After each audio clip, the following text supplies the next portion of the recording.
Hi everybody, this chapter of Fife and Roy, which is chapter 14 of Dorian Gray, is coming for you from the only place that you should really be on a Monday, I feel. This is going out on a Monday evening, so even though I'm recording this on a Friday, for you guys, I'm doing it in my jammies, in my cosy bed. So, you're welcome. Here we go with chapter 14. At 9 o'clock the next morning, his servant came in with a cup of chocolate on a tray and opened the shutters. Dorian was sleeping quite peacefully, laying on his right side with one hand underneath his cheek. He looked like a boy who had been tired out with play or study. The man had to touch him twice on the shoulder before he woke, and as he opened his eyes, a faint smile passed across his lips, as though he had been lost in some delightful dream. Yet he had not dreamed at all.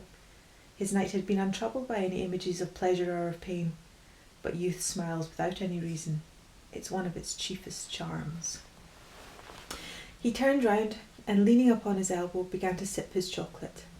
The mellow November sun came streaming into the room. The sky was bright, and there was a genial warmth in the air. It was almost like a morning in May. Gradually, the events of the preceding night crept with silent, blood-stained feet into his brain and reconstructed themselves there with terrible distinctness. He winced at the memory of all that he had suffered, and for a moment that same curious feeling of loathing for Basil Hallward that had made him kill him as he sat in the chair came back to him, and he grew cold with passion. The dead man was still sitting there too, and in the sunlight now. How horrible that was! Such hideous things were for the darkness, not for the day. He felt that if he brooded on what he had gone through, he would sicken or grow mad. There were sins whose fascination was more in the memory than in the doing of them, strange triumphs that gratified the pride more than the passions, and gave to the intellect a quickened sense of joy, greater than any joy they brought or could ever bring to the senses. But this was not one of them. It was a thing to be driven out of the mind, to be drugged with poppies, to be strangled, lest it might strangle one itself. When the half hour struck, he passed his hand across his forehead and then got up hastily and dressed himself with even more than his usual care, giving a good deal of attention to the choice of his necktie and scarf pin, and changing his rings more than once. He spent a long time also over breakfast, tasting the various dishes, talking to his valet about some new liveries he was thinking of getting made for the servants at Selby, and going through his correspondence. At some of the letters he smiled. 3 of them bored him. One he read several times over and then tore up with a slight look of annoyance on his face. That awful thing, a woman's memory, as Lord Henry had once said. After he had drunk his cup of black coffee, he wiped his lips slowly with a napkin, motioned to his servant to wait, and going over to the table sat down and wrote 2 letters. One he put in his pocket, the other he handed to the valet. Take this round to 152 Hertford Street, Francis, and if Mr. Campbell is out of town, get his address. As soon as he was alone, he lit a cigarette and began sketching upon a piece of paper, drawing first flowers and bits of architecture, and then human faces. Suddenly, he remarked that every face he drew seemed to have a fantastic likeness to Basil Hallward. He frowned, and getting up went over to the bookcase and took out a volume at hazard. He was determined he would not think about what had happened until it became absolutely necessary that he should do so. When he had stretched himself on the sofa, he looked at the title page of the book. It was Gautier's Émoi Camé, Charpentier's Japanese paper edition, with a Jacquemart edging. The binding was of citron green leather, with a design of gilt trellis work and dotted pomegranates. It had been given to him by Adrian Singleton. As he turned over the pages, his eye fell on the poem about the hand of Lacenaire, the cold yellow hand, du supplice encore mal lavé, with its downy red hairs and its droite de faune. He glanced at his own white taper fingers, shuddering slightly in spite of himself, and passed on, till he came to some lovely stanzas about Venice. How exquisite they were! As one read them, one seemed to be floating down the green waterways of the pink and pearl city, seated in a black gondola with silver prow and trailing curtains. The mere lines looked to him like those straight lines of turquoise blue that follow one as one pushes out onto the Lido. The sudden flashes of colour reminded him of the gleam of the opal and iris-throated birds that flutter round the tall honeycombed campanile, or stalk with such stately grace through the dim, dust-stained arcades. Leaning back with half-closed eyes, he kept saying over and over to himself, "Devant une façade rose sur le marbre d'un escalier." The whole of Venice was in those two lines.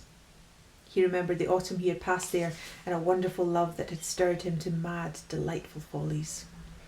There was romance in every place, but Venice, like Oxford, had kept the background for romance, and to the true romantic, background was everything, or almost everything. Basil had been with him part of the time and had gone wild over Tintoret. Poor Basil. What a horrible way for a man to die. He sighed and took up the volume again and tried to forget.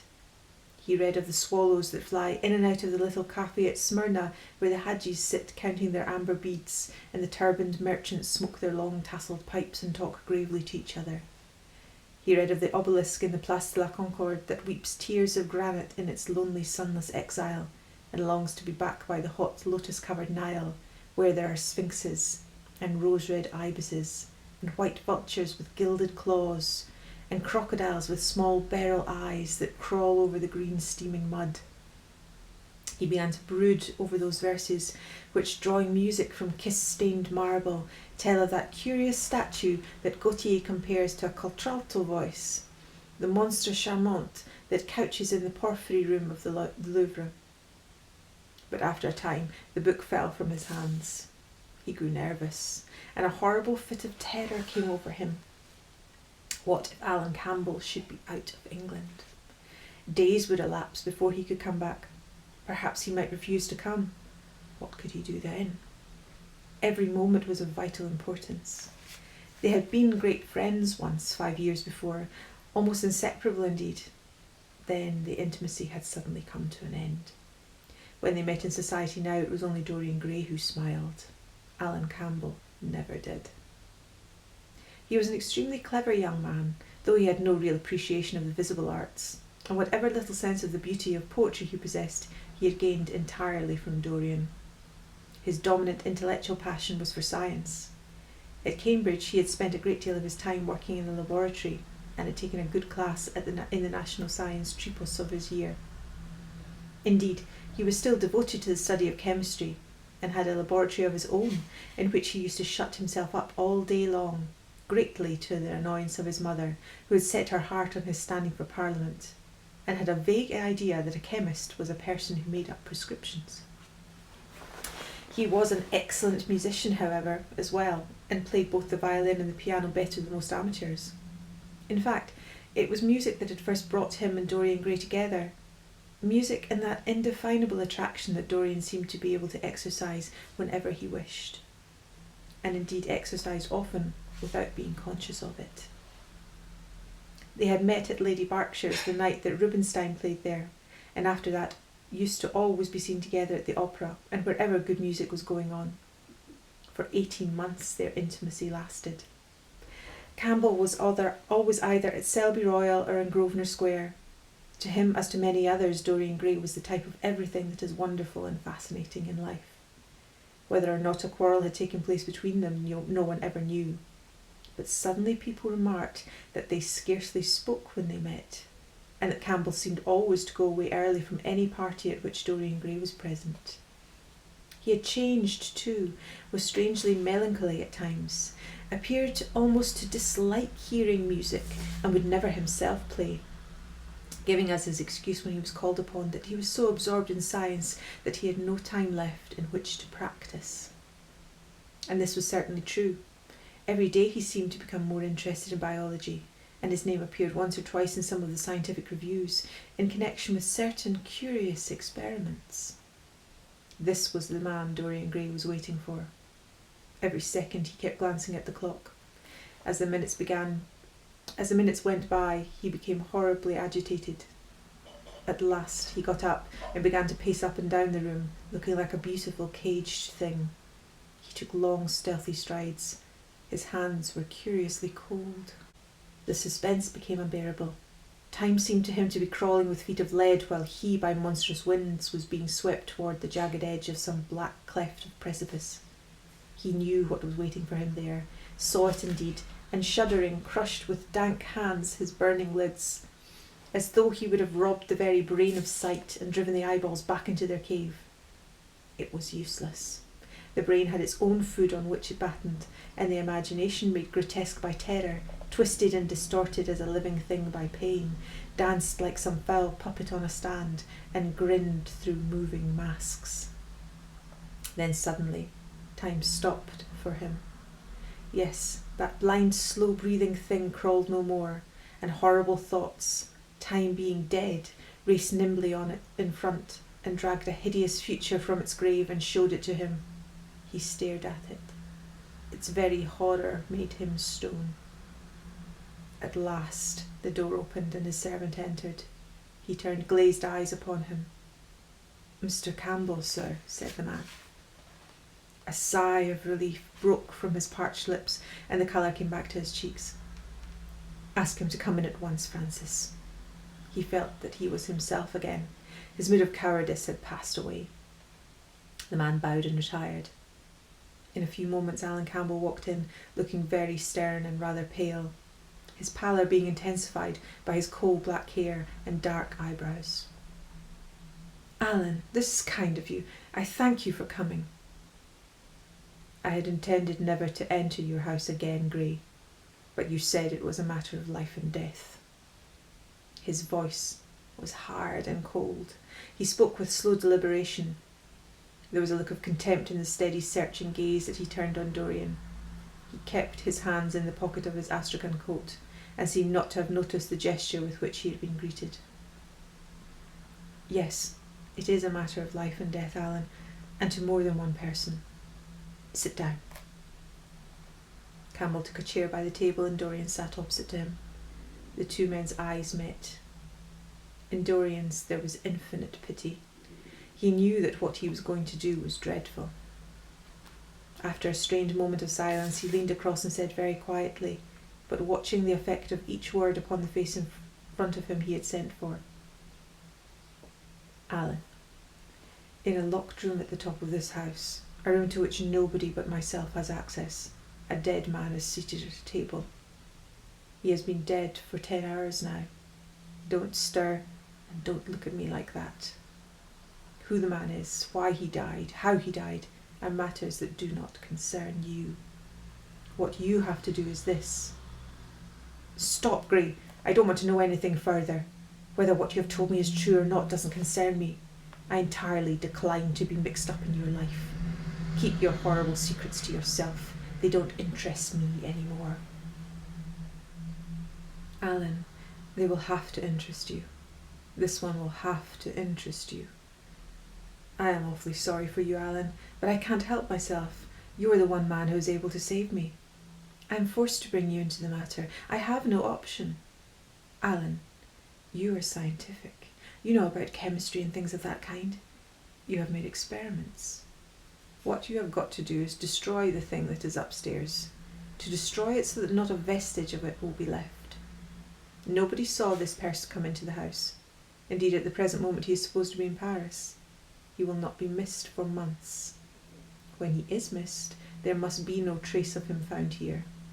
You, Alan, you must change him, and everything that belongs to him into a handful of ashes that I may scatter into the air." "You are mad, Dorian." "Ah, I was waiting for you to call me Dorian. You are mad, I tell you, mad to imagine that I would raise a finger to help you, mad to make this monstrous confession. I will have nothing to do with this matter, whatever it is. Do you think I am going to peril my reputation for you? What is it to me what devil's work you are up to?" "It was suicide, Alan." "I am glad of that. But who drove him to it? You, I should fancy." "Do you still refuse to do this for me?" "Of course I refuse. I will have absolutely nothing to do with it. I don't care what shame comes on you. You deserve it all. I should not be sorry to see you disgraced, publicly disgraced. How dare you ask me, of all men in the world, to mix myself up in this horror? I should have thought you knew more about people's characters. Your friend Lord Henry Wotton can't have taught you much about psychology, whatever else he has taught you. Nothing will induce me to stir a step to help you. You have come to the wrong man. Go to some of your friends. Don't come to me. Alan, it was murder. I killed him. You don't know what he had made me suffer. Whatever my life is, he had more to do with the making or the marriage of it than poor Harry has had. He may not have intended it, but the result was the same. Murder? Good God, Dorian, is that what you have come to? I shall not inform upon you. It is not my business. Besides, without my stirring in the matter, you are certain to be arrested. Nobody ever commits a crime without doing something stupid. But I will have nothing to do with it. You must have something to do with it. Wait a moment. Listen to me. Only listen, Alan. All I ask of you is to perform a certain scientific experiment. You go to hospitals and dead houses, and the horrors that you do there don't affect you. If in some hideous dissecting room or fetid laboratory you found this man lying on a leaden table with red gutters scooped out in it for the blood to flow through, you would simply look upon him as an admirable subject. You would not turn a hair. You would not believe that you were doing anything wrong. On the contrary, you would probably feel you were benefiting the human race, or increasing the sum of knowledge in the world, or gratifying intellectual curiosity, or something of that kind. What I want you to do is merely what you have often done before. Indeed, to destroy a body must be far less horrible than what you are accustomed to work at. And remember, it is the only piece of evidence against me. If it is discovered, I am lost, and it is sure to be discovered, unless you help me. I have no desire to help you. You forget that. I am simply indifferent to the whole thing. It has nothing to do with me. Alan, I entreat you. Think of the position I am in. Just before you came, I almost fainted with terror. You may know terror yourself one day. No, don't think of that. Look at the matter purely from the scientific point of view. You don't inquire where the dead things on which you experiment come from. Don't inquire now. I have told you too much as it is, but I beg you to do this. We were friends once, Alan. Don't speak about those days, Dorian. They are dead. The dead linger sometimes. The man upstairs will not go away. He is sitting at the table with bowed head and outstretched arms. Alan, if you don't come to my assistance, I am ruined. Why, they will hang me, Alan. Don't you understand? They will hang me for what I have done. There is no good in prolonging this scene. I absolutely refuse to do anything in the matter. It is insane of you to ask me. You refuse? Yes. I entreat you, Alan. It is useless. The same look of pity came into Dorian Gray's eyes. Then he stretched out his hand, took a piece of paper and wrote something on it. He read it over twice, folded it carefully and pushed it across the table. Having done this, he got up and went over to the window. Campbell looked at him in surprise and then took up the paper and opened it. As he read it, his face became ghastly pale and he fell back in his chair. A horrible sense of sickness came over him. He felt as if his heart were beating itself to death in some empty hollow. After 2 or 3 minutes of terrible silence, Dorian turned round and came and stood behind him, putting his hand upon his shoulder. I am so sorry for you, Alan, he muttered, but you leave me no alternative. I have a letter written already. Here it is. You see the address. If you don't help me, I must send it. If you don't help me, I will send it. You know what the result will be, but you are going to help me. It is impossible for you to refuse now. I tried to spare you. You will do me the justice to admit that. You were stern, harsh, offensive. You treated me as no man has ever dared to treat me. No living man, at any rate. I bore it all. Now it is for me to dictate terms. Campbell buried his face in his hands and a shudder passed through him. Yes, it is my turn to dictate terms, Alan. You know what they are. The thing is quite simple. Come, don't work yourself into this fever. The thing has to be done. Face it and do it.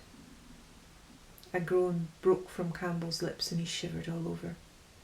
The ticking of the clock of the mantelpiece seemed to him to be dividing time into separate atoms of agony, each of which was too terrible to be borne.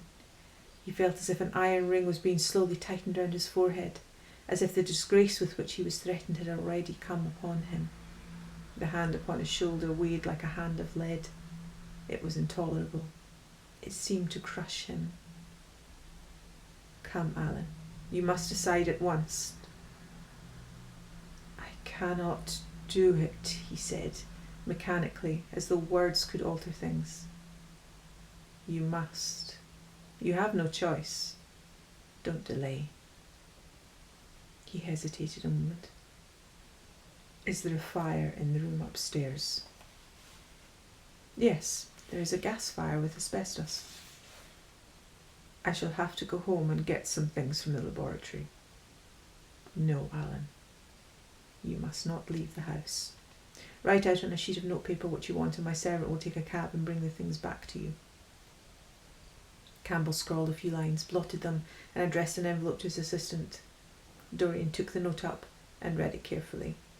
Then he rang the bell and gave it to his valet, with orders to return as soon as possible and to bring the things with him. As the hall door shut, Campbell started nervously, and having got up from the chair went over to the chimney-piece. He was shivering with a kind of ague. For nearly 20 minutes neither of the men spoke. A fly buzzed noisily about the room, and the ticking of the clock was like the beat of a hammer. As the chime struck 1, Campbell turned round and, looking at Dorian Gray, saw that his eyes were filled with tears. There was something in the purity and refinement of that sad face that seemed to enrage him. You are infamous, absolutely infamous, he muttered. Hush, Alan. You have saved my life, said Dorian. Your life. Good heavens, what a life that is. You have gone from corruption to corruption, and now you have culminated in crime. In doing what I am going to do, what you force me to do, it is not of your life that I am thinking. Ah, Alan, murmured Dorian with a sigh. I wish you had 1,000th part of the pity for me that I have for you. He turned away as he spoke and stood looking out at the garden. Campbell made no answer. After about 10 minutes a knock came to the door and the servant entered, carrying a large mahogany chest of chemicals with a long coil of steel and platinum wire and 2 rather curiously shaped iron clamps. Shall I leave the things here, sir? He asked Campbell. Yes, said Dorian, and I am afraid, Francis, that I have another errand for you. What is the name of the man at Richmond who supplies Selby with orchids? Harden, sir. Yes, Harden. You must go down to Richmond at once, see Harden personally, and tell him to send twice as many orchids as I ordered, and to have as few white ones as possible. In fact, I don't want any white ones. It is a lovely day, Francis, and Richmond is a very pretty place, otherwise I wouldn't bother you about it. No trouble, sir. At what time shall I be back? Dorian looked at Campbell. How long will your experiment take, Alan? He said in a calm, indifferent voice. The presence of a third person in the room seemed to give him extraordinary courage. Campbell frowned and bit his lip. It will take about 5 hours, he answered. It will be time enough then if you are back at 7:30, Francis. Or stay, just leave my things out for dressing. You can have the evening to yourself. I am not dining at home, so I shall not want you. Thank you, sir, said the man, leaving the room. Now, Alan, there is not a moment to be lost. How heavy this chest is! I'll take it for you. You bring the other things. He spoke rapidly and in an authoritative manner. Campbell felt dominated by him. They left the room together. When they reached the top landing, Dorian took out the key and turned it in the lock. Then he stopped and a troubled look came into his eyes. He shuddered. I don't think I can go in, Alan, he muttered. It is nothing to me. I don't require you, said Campbell coldly. Dorian half opened the door. As he did so, he saw the face of his portrait leering in the sunlight. On the floor in front of it the torn curtain was lying. He remembered that the night before he had forgotten for the first time in his life to hide the fatal canvas, and was about to rush forward when he drew back with a shudder. what was the loathsome red dew that gleamed, wet and glistening on one of the hands, as though the canvas had sweated blood. How horrible it was. More horrible it seemed to him for the moment than the silent thing that he knew was stretched across the table, the thing whose grotesque misshapen shadow on the spotted carpet showed him that it had not stirred, but was still there as he had left it. He heaved a deep breath, opened the door a little wider, and with half-closed eyes and averted head walked quickly in, determined that he would not even look once upon the dead man. Then stooping down and taking up the gold and purple hanging, he flung it right over the picture. There he stopped, feeling afraid to turn round, and his eyes fixed themselves on the intricacies of the pattern before him. He heard Campbell bringing in the heavy chest and the irons and the other things that he had required for his dreadful work. He began to wonder if he and Basil Hallward had ever met, and if so, what they had thought of each other. "Leave me now," said a stern voice behind him. He turned and hurried out, just conscious that the dead man had been thrust back into the chair, and that Campbell was gazing into a glistening yellow face. As he was going downstairs, he heard the key being turned into the lock. It was long after 7 when Campbell came back into the library. He was pale, but absolutely calm. "I have done what you have asked me to do," he muttered. "And now, goodbye. Let us never see each other again." "You have saved me from ruin, Alan. I cannot forget that," said Dorian simply. As soon as Campbell had left, he went upstairs. There was a horrible smell of nitric acid in the room, but the thing that had been sitting at the table was gone. I hope you enjoyed this chapter of Fife and Ori, and I hope you enjoyed it in your jammies, in your bed, as everyone should spend a Monday.